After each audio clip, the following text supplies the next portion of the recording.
Thanks, Lori, for inviting me. Thank you all for coming. I'm going to be talking about this paper, Estimating the Value of the Boss. And this is joint work with Francisco Perez Gonzalez at Stanford and Morten Bennetsen at INSEAD. So let me tell you the objective of this research as well as of the overall research agenda. I'm trying to examine the impact of CEOs on firm performance. And in this particular paper, what I'm going to be asking is how important are CEOs for firm outcomes? And to the extent they are important, I want to study, what are the settings in which they are more important. Okay, so what are the industry characteristics or the industries where CEOs matter a lot? What are the firm characteristics? And also, what are the individual CEO characteristics? So which are the CEOs that matter the most? College educated versus not, perhaps young versus old, and so forth. Okay? So, what is the, first of all, the motivation for this? Well, I believe this seems to be kind of a fundamental question in organizational economics and corporate governance, right? I mean, if you think about the recent debate, for example, on executive compensation. Okay?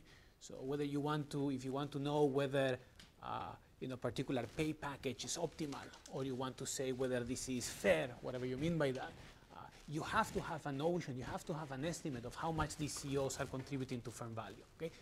Without that knowledge, it's very, very difficult to enter into this debate. Okay? So that's kind of one motivation.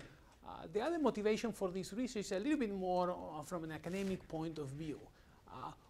One thing that academics have been doing is, of course, in corporate finance, is try to understand, firm or corporate decisions. And one thing that we see over and over again is when we try to explain corporate decisions, call it, leverage or M&A activity, is that we see that when we try to explain these decisions based on either firm or industry characteristics, we go some way towards explaining it, but there is a lot that is left unexplained. Okay, so if you want to put it in the context of the regression and think about the leverage decisions, most of you took my corporate finance class. We talk about optimal debt levels, right? So if you run a regression of the level of debt of a firm on some variables that proxy for the cost of financial distress and some variables that proxy for the tax benefits of debt, of course you will find is positive coefficients or coefficients that go in the right sign that are very significant, okay, which kind of confirm what we've been telling you in the corporate finance class.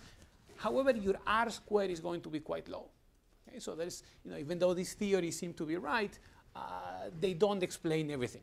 Okay, and so by part of this research agenda is by looking at the individuals. Who are these people making these decisions? We hope to understand a little bit more of what is going on. Okay, so this is the big, if you want, the big picture. Okay? Now, the paper that I'm going to present today is supposed to be a very straightforward measuring exercise, right? How much do CEOs contribute to firm value? It seems also such a fundamental question that it's kind of weird that I'm, presenting something here. Why hasn't anybody done it before? Okay? So what I'm going to try to convince you of is that, even though it's a simple question, it's very, very hard to provide a decent answer. Okay? So I'm going to walk you through two questions that you might have about the value of CEOs and tell you a little bit, how would you approach it in kind of a naive way and why that naive way is wrong. Okay? And then I'm going to tell you what would be the ideal way to approach it. This ideal way, unfortunately, is not available to us. And then I'm going to show you a compromise. Okay? So that's kind of what.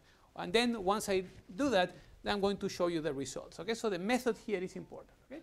So let's say that the question you are interested in answering about the contribution of CEOs to firm value is whether CEO individual characteristics affect performance. So say you want to know whether firms with CEOs that have MBAs do better than firms with CEOs who don't have MBAs. Okay? Okay. So what would be the naive? I'm not going to be able to answer this question today, unfortunately. So, but I am sure you all know the answer, right?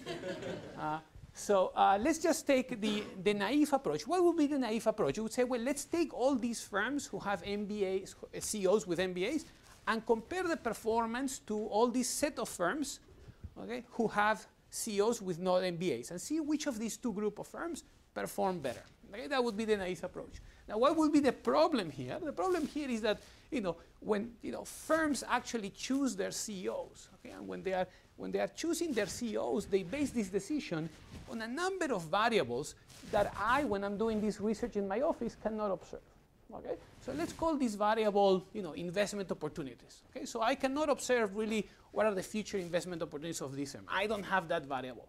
Okay, so what is going to happen? It might be, for example, that firms with good investment opportunities are going to hire CEOs with MBAs. Okay, and firms that don't have such great investment opportunities might hire CEOs with no MBAs. Okay, now I'm not saying this is true. I'm just giving you an example. Okay? So now when I go and measure performance, I'm going to see, okay, these group of firms who are managed by CEOs with MBAs are doing really, really great compared to the other group. Now the conclusion would be wrong, that it's actually the MBA that's causing the great performance. It's just the underlying unobserved variable, the fact that this group of firms have high investment opportunities that I cannot observe and control. Okay? So that's the underlying problem with this methodology, and why just comparing firms or even running a regression here would not help me. Okay? So that's question one. Question two is slightly different, but the problem is going to be similar. Suppose that what I'm after now is whether CEO effort affects performance. A very relevant question if you are thinking about incentive schemes for the CEO. You want them to work hard. So you want to know whether, if they put more effort, that you get better results. Okay, a natural question. Okay? Just let's focus on number of hours work as our tangible measure of effort. Okay? So what would be the naive approach? Well, you all took statistics. You say, I'm going to run a regression where I'm going to have performance, and I'm going to regress it on number of hours worked by the CEO, assuming that you have the variable. Okay? Now, what is the problem here is, again, the problem is the same as before. CEOs choose their effort, okay? And they choose their effort based on a number of variables that, again, I cannot observe when I'm doing this research in my office. Okay? Let's just keep the example of investment opportunities. Let's say that CEOs who have a lot of investment opportunities are working very hard, and CEOs that don't have a lot of investment opportunities, okay, so that the firm is not in a particular good state, these CEOs are not working that hard. They have nothing to do. Now, if I don't see the investment opportunities, I might be misled in thinking that actually working hard is delivering the good results, right? Because the underlying reason is just the investment opportunities that are. Okay? So you see that, again, this is a similar problem that you are facing when you are trying to answer these questions, and it's because essentially the group of firms, in a sense, that you are comparing are not similar, right? For the first case, right? So the firms that have CEOs that have MBAs are quite different from the firms that have CEOs with no MBAs. And here, in this case, the firms that have CEOs who are working hard are not similar to the firms that have CEOs who are not working hard, and they are different in a way that I cannot see. Okay, so that's a big thing. Okay? Now, so this is the problem. Okay, now what is the solution? So let's say if you ask, let's say, a scientist, the scientist will say, there is a right way to do this, a perfect way to do it, which is to run a control experiment. Okay, so that's. Let me just tell you very briefly what you would do, okay? And then I'll tell you, of course, here this is not feasible. I won't be able to do this, and you will see why. So what would be the way to solve this problem and answer these two questions? Okay, so for the first question about CEOs with MBAs versus CEOs without MBAs, what you can say is the experiment would be to just take a bunch of people, some with MBAs, some with no MBAs, and just assign them to firms. Okay, of course we cannot do that, right? So randomly, and the key word here is randomly assign them to firms. Okay, and that's it. That's the experiment. A year later, you go to these firms and you see whether one group of firms perform better than the other. Why is this solving the problem? The reason why this solves the problem is now because your two group of firms, those that have CEOs with MBAs and those that have CEOs without MBAs, these two groups of firms are are essentially identical, okay? Because we've randomized, okay? So these are not firms picking their CEOs based on some things that I cannot observe, okay? So that's one thing that I cannot do, but I think that this, you get the idea. For question two, what you would do for question two is you would say, well, now I meet with these CEOs, and I actually randomly choose a number out of the hat, and I force them to work that number of hours. So essentially, I'm going to have some CEOs working very hard, some CEOs not working very hard, okay? And the reason why this is going to work when I compare these two firms is because the underlying firms are the same, okay? Not as before, right? Before, the CEOs who were working hard were the ones who were, whose firms have high investment opportunities, and those not working very hard, those with low investment opportunities. Now, because I'm randomizing, the firms are identical. The only difference between these two groups is that some CEOs are working hard and the others are not. Okay, so this is what I call the ideal experiments, which I won't be, as you can see, I won't be able to do. Okay, so let me tell you what is kind of the compromise here. Okay, so the compromise is to use something that is called quasi-experiments. Now, what a quasi-experiment is essentially it's almost an experiment, but it's an experiment that I don't design in the lab. It's actually an experiment that is given to me by nature. Okay? So I just have to be creative enough to find them. Okay? And the reason why I'm using these two questions, I'm going to show you how I can find these quasi-experiments in the context of these two questions, and this is kind of research that I've done. Okay, so in the context of the first question, remember, this is what I wanted to do is some way where people with different characteristics are randomly allocated to firms, but random being the key word here, right? So what I've done in one paper that I'm not going to present today, but just so that you get the idea, is I was studying whether in family firms, having somebody from the family versus an outsider is really important for firm outcomes. Okay? Now, of course, this decision can be based on a number of things. Interestingly enough, one of the factors appears to be gender of the kids of the founder. Okay? And gender is randomly assigned. Okay? Okay, so in that research, we are looking at this variable, which is gender, which doesn't necessarily, obviously doesn't determine 100% this choice, but actually does affect this choice. Okay, so for some firm, it's going to be important. Okay, so again, this is one way in which you can see how this works, and then we have this gender is driven this decision, or partly driven this decision who to choose. Okay, now for question 2, which is the topic of today. Okay, remember what I want to do. I want to go out in the economy and force some people to work a different number of hours, but I want to do it in a random way.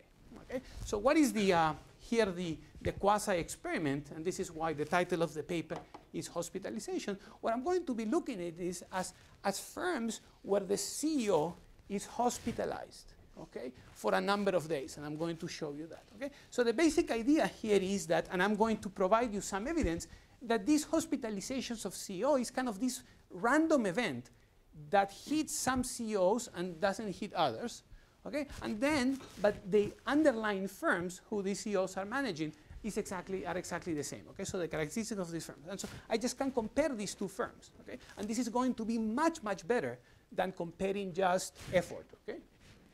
Again, so that's the idea of, the idea of the methodology. Once you understand this, I just can show you the data, and essentially we are done. Okay, but see, this is a key point here. Okay? All right. So how am I doing this? Okay. So I'm using data for Denmark.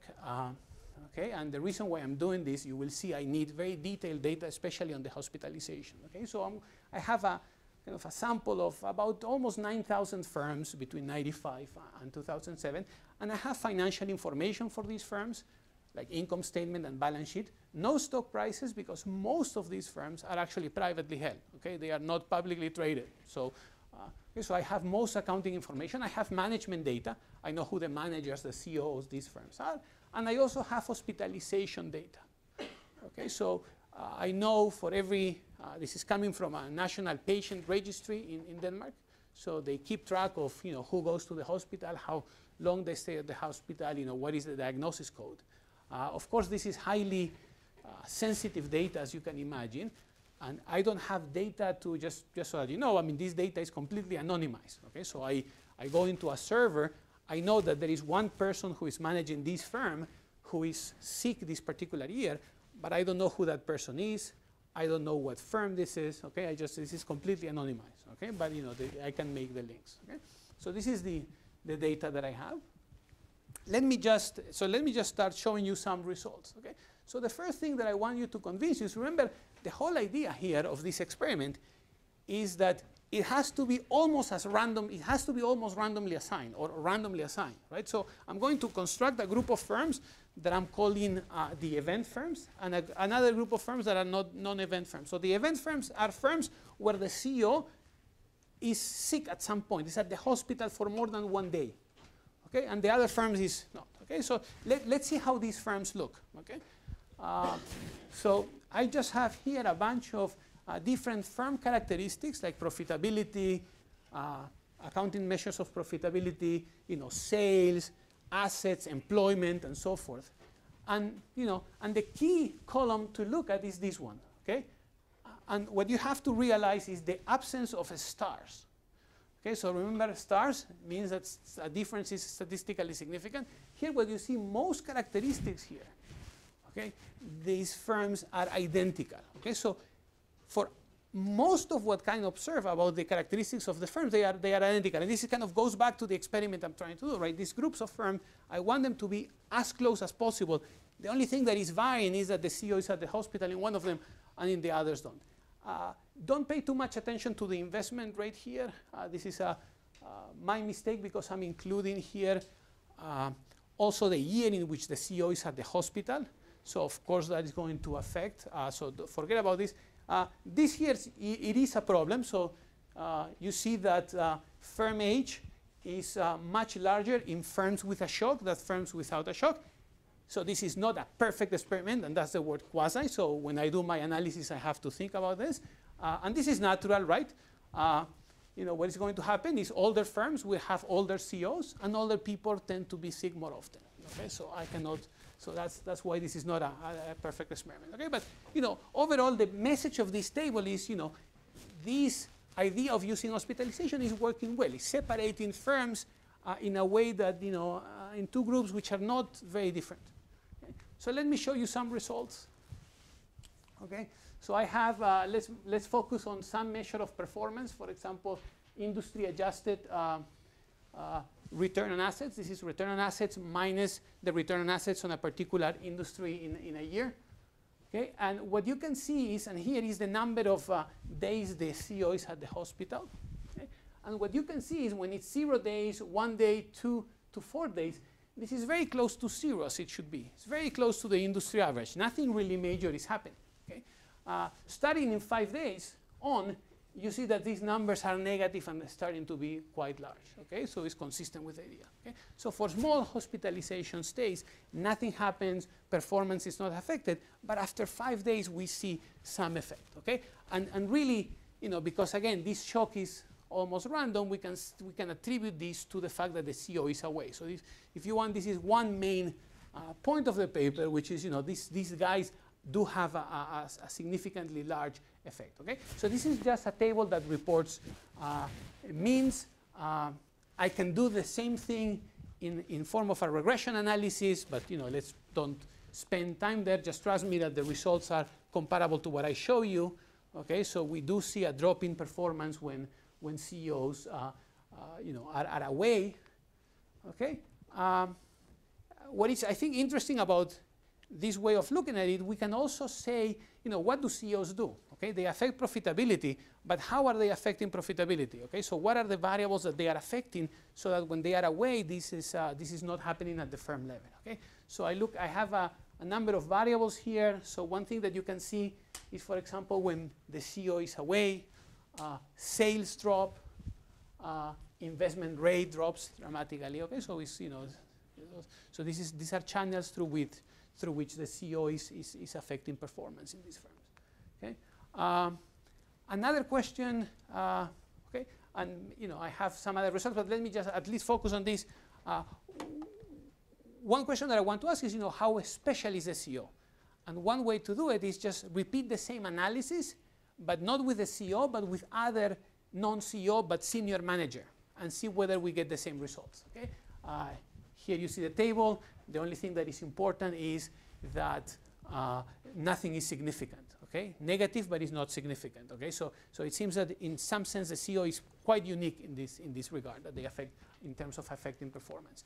I have a number of other results. I don't have a lot of time to talk about them, but they all come in this form, right? Because now that we have kind of a way to measure how important CEOs are, we can start analyzing where they are more important and under what circumstances they are more important. Okay, so this is just an example of what I can do. I can see how this varies by the tenure of the CEO, by age, by whether they are college educated or not. I can repeat these same tables using industry characteristics and firm characteristics, so I can have an idea of where these people are more important for firm performance. Okay, and I don't have time to talk about all the results, but if you're interested, this is posted on the website. Okay, so that's the research. Thank you very much.